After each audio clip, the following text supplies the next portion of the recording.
wabarakatuh. Salam sejahtera semuanya. Semoga kita selalu dalam lindungan Allah Subhanahu wa taala.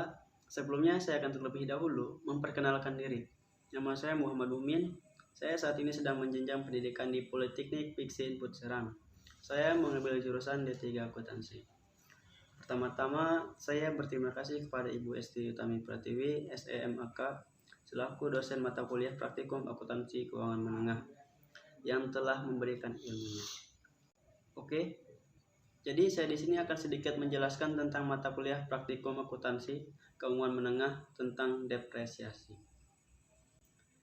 Depresiasi adalah salah satu istilah dalam pencatatan akuntansi. Apa itu depresiasi? Depresiasi adalah biaya yang muncul karena aset tetap yang digunakan mengalami penurunan manfaat atau penurunan kualitas atau menyusut. Di pembukuan perusahaan di Indonesia, pengertian depresiasi juga dikenal dengan penyusunan. Biaya depresiasi atau penyusutan ini sangat berkaitan dengan perhitungan masa pakai atau masa umur dari suatu aset tetap. Seperti mesin yang nilai atau valuasinya terus mengalami penurunan karena penggunaan yang terus-menerus.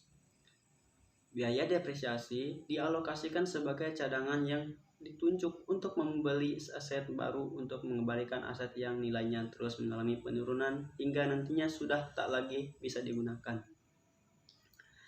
Biaya depresiasi bersifat tetap, yaitu setelah dikurangi atau dicatat sebagai biaya maka tak bisa dikembalikan ke nilai aslinya. Selain itu, biaya depresiasi merupakan biaya yang hanya ditunjuk untuk aset tetap yang berwujud dan tak bisa dikenakan untuk aktiva tak berwujud. Selain mesin, beberapa contoh aset yang mengalami penyusutan atau depresiasi adalah gedung, alat kerja, dan kendaraan. Besar kecilnya biaya penyusutan ini akan terakumulasi dan nantinya akan berpengaruh pada nilai buku aset yang dicatat dalam neraca. Ini karena biaya penyusutan akan ditambahkan kepada item beban atau pengeluaran dalam laporan keuangan. Setelah pengertian dari Setelah mengetahui pengertian dari depresiasi, selanjutnya kita harus mengetahui tentang peranan penting perhitungan depresiasi dilakukan dalam menunjang bisnis. Yang pertama yaitu bisa dijadikan data penilaian keuntungan. Kedua, mengetahui harga perolehan aset yang diterima dalam berbisnis. Yang ketiga, menjadi metode minimalisir kerugian jika aset sewaktu-waktu menurun. Yang keempat, mengalami nilai residu. Yang kelima, mengetahui estimasi manfaat nilai barang dan aset.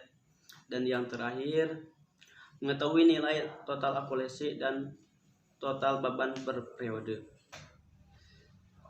Selanjutnya ada faktor-faktor yang mempengaruhi depresiasi, yaitu seperti harga perolehan, nilai residu, estimasi masa manfaat, dan pola pemakaian. Selanjutnya, metode-metode perhitungan depresiasi. Seorang akuntan dalam suatu bisnis harus menerapkan metode perhitungan depresiasi yang sistematis atau rasional. Berikut ada beberapa metode dalam menghitung depresiasi yang dapat dipakai, ya seperti metode garis lurus. Metode ini paling sering dipakai untuk menghitung depresiasi. Metode garis lurus mengasumsikan depresiasi sebagai fungsi dari waktu, bukan dari fungsi pemakaian. Nah, ada rumus kalkulasinya yaitu seperti penyusutan sama dengan harga perolehan dikurangi nilai residu dibagi umur ekonomis. Selanjutnya ada metode beban menurun. Merupakan metode depresiasi percepatan yang menyediakan beban penyusutan lebih tinggi pada periode awal dan menjadi lebih rendah pada masa berikutnya. Metode ini terbagi menjadi dua, yaitu menurut jumlah angka tahun dan saldo menurun. Metode jumlah angka tahun.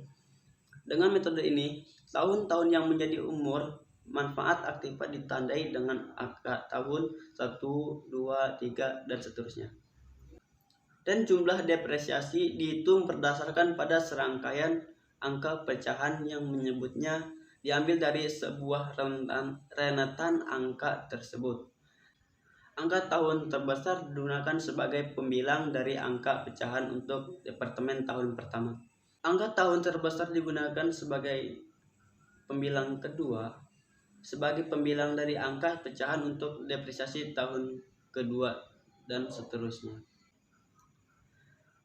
Caranya yaitu, contoh, diketahui umur manfaat 5 tahun, maka dijumlahkan menjadi 1 tambah 2 tambah 3 tambah 4 tambah 5 sama dengan 15 sebagai penyebut per 15. Nah, tahun pertama sama dengan 5 per 15. Tahun kedua sama dengan 4 per 15. Tahun ketiga 3 per 15. Tahun keempat 2 per 15. Tahun kelima 1 per 15.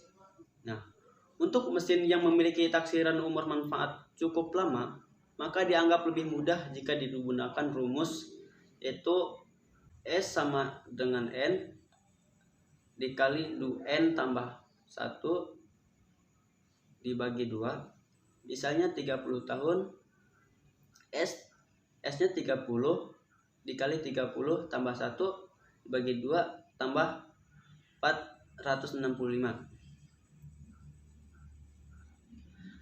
Selanjutnya, metode saldo menurun menghasilkan jumlah depresiasi yang lebih besar pada tahun yang lebih awal. Depresiasi ini tidak mengakui nilai sisa, sehingga perusahaan selalu lebih suka metode ini. Rumusnya yaitu sebagai berikut. Tarif depresiasi sama dengan harga perolehan dibagi umur ekonomis. Selain itu, ada metode aktivitas. Metode ini disebut juga pendekatan beban variabel atau pendekatan unit produksi. Mengasumsikan bahwa penyusutan adalah fungsi dari penggunaan atau produktivitas dan bukan dari berlalunya waktu. Berikut ini ada rumusnya seperti depresiasi sama dengan biaya perolehan dikurangi nilai residu atau perkiraan masa manfaat usia produktif. Selain metode aktivitas, ada metode unit produksi. Metode ini berdasarkan pada unit produksi dengan satuan waktu atau jam atau beratnya kilogram. Rumusnya yaitu depresiasi sama dengan depresiasi per unit atau pemakaian. Selanjutnya saya akan menjelaskan tentang utang lancar. Sebagai pemilik bisnis atau suatu perusahaan, utang adalah hal yang tidak terelakkan. Ada 2 jenis utang, yaitu utang lancar dan utang tidak lancar. Nah, secara umum, pengertian utang adalah kewajiban yang muncul karena transaksi pembelian barang atau jasa secara kredit yang berhubungan dengan kegiatan operasionalnya perusahaan dan harus segera dibayarkan dalam jangka waktu singkat. Nah, sedangkan pengertian utang dalam akuntansi merupakan pengorbanan ekonomis untuk masa depan dalam bentuk penyerahan jasa dan aktivitas sebagai bagian dari transaksi atau kesepakatan di masa lalu antara kedua belah pihak yang saling terlibat. Nah, perlu kita ketahui, utang atau liabilitas terbagi menjadi 2, yaitu utang lancar atau current liabilitas dan utang tidak lancar atau non-current liabilitas. Adapun utang yang seringkali dimiliki oleh perusahaan adalah utang lancar. Nah, definisinya, utang lancar atau current liabilitas adalah kewajiban keuangan jangka pendek perusahaan yang mempunyai batas waktu tempo pembayaran kurang dari 12 bulan atau dalam siklus operasi normal. Siklus operasi juga sering disebut sebagai siklus konversi kas, yang artinya waktu yang dibutuhkan perusahaan untuk membeli sebuah inventaris dan mengubahnya menjadi kas. Selanjutnya kita akan bahas soal latihan. Yang pertama, sebuah peralatan mesin dengan harga perolehan sebesar 58 juta rupiah, nilai sisa sebesar 4 juta rupiah, ditaksir akan dapat digunakan selama 75.000 jam. Nah, jadi berapakah nilai penyusutan per jam adalah Jadi diketahui nilai penyusutan per jam metode peneliti produksi yaitu beban penyusutannya sama dengan biaya perolehan dikurangi nilai sisa atau taksiran per jam jasa atau kerja. Beban penyusutan sama dengan biaya perolehannya yaitu 58 juta dikurangi 4 juta terus dibagi 75.000. Nah, jadi yang 54 juta itu dibagi 75 jam sama dengan 720. Metode penyusutan garis lurus. Penyusutan per bulan, beban penyusutannya beban penyusutan sama dengan harga perolehan tambah umur ekonomis sama dengan harga perolehannya yaitu 1,2 miliar rupiah dibagi 20 kali 12 bulan sama dengan 1,2 miliar ditambah 240 bulan yaitu sama dengan 5 juta rupiah. Jadi penyusutan per bulannya adalah 5 juta. Nah, berikutnya contoh perhitungan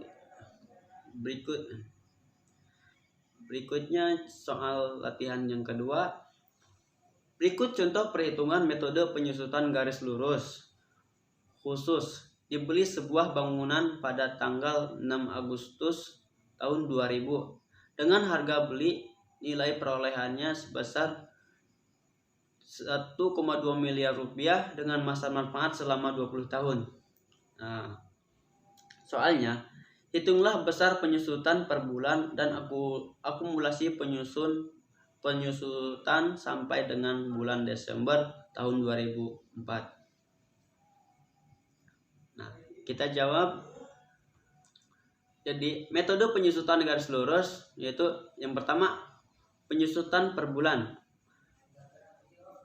Rumusnya yaitu beban penyusutan sama dengan harga perolehan dibagi umur ekonomis. Jadi harga perolehannya yaitu 1,2 miliar rupiah dan umur ekonomisnya 20 kali 12 bulan. Jadi 20 tahun dikali 12 bulan sama dengan 240 bulan.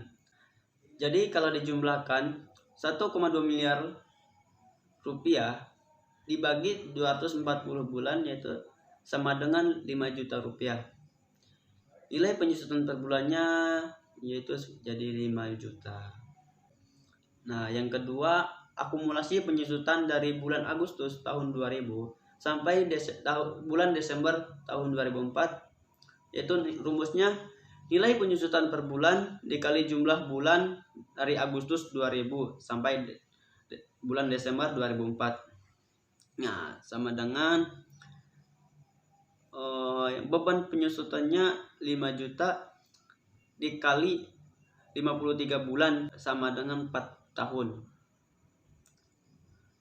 53 bulan itu dari tahun 2000 sampai tahun 2004 menjadi 53 bulan. Jadi 5 juta dikali 53 bulan itu sama dengan 265 juta. Oke, mungkin cuma itu saja yang dapat saya sampaikan.